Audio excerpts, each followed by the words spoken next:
नमस्ते साथीहरू, म सन्चै छु र आशा गर्छु तपाईँहरू पनि सन्चै हुनुहुन्छ होला।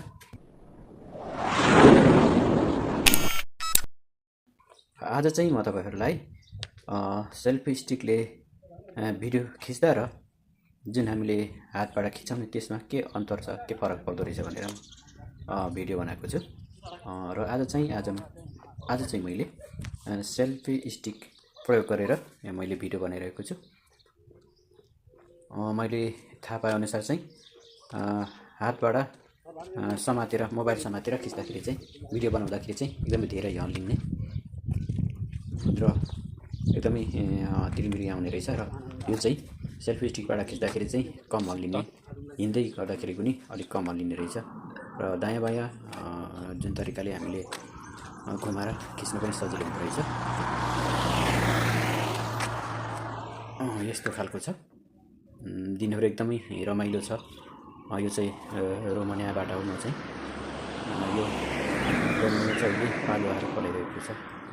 हिउँ परेर चिसोले गर्दाखेरि यो सबै रुखको पातहरू झरेर मरेको जस्तो छ। अनि अहिले चाहिँ घाम लागेको कारणले गर्दाखेरि यो बाटो दायाँ बायाँ एकदमै पातहरू एकदमै हरियाली छ।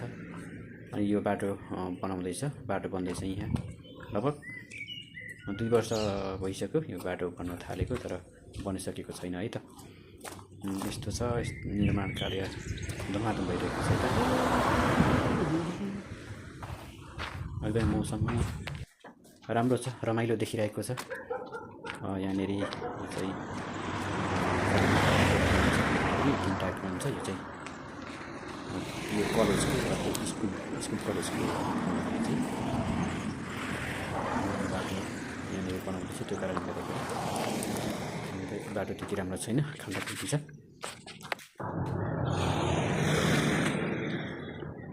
पाइपहरू अन्डरग्राउन्ड गर्ने कामहरू धमाधम भइरहेको छ। यहाँ चाहिँ खानेपानी, ग्यासको पाइप, त्यसै गरिकन बत्तीको सबै मुनिबाट लान्छ, अन्डरग्राउन्ड गर्छ। ओके, अहिले यस्तो छ। बनिसकेपछि पनि म फेरि भिडियो बनाउने छु तपाईँहरूको लागि है त।